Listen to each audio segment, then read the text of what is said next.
lakini ameanza hapa na kauli Allah Ta'ala, sema wa qaulu Allah Ta'ala inna Ibrahima kana ummatan, hakika Ibrahima alikuwa ni kiongozi. Ikisema umma ni qudwa wa imaman wa mualliman lilkhair. Ibrahima alikuwa ni kiongozi. Qanitan lillah, hali yakuwa ni mwenye kunyenyekea kwa ajili ya Allah.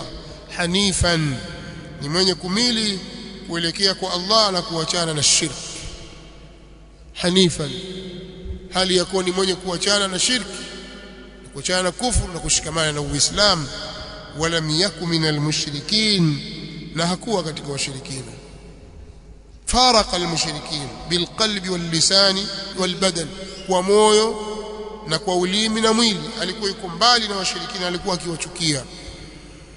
Waqala ta'ala walladhina hum birabbihim la yushrikun, katika sifa za watu wema Allah subhanahu wa ta'ala alizozitaja akasema, na wale ambao hawamshirikishi Mola wao, hawamshirikishi Mola wao.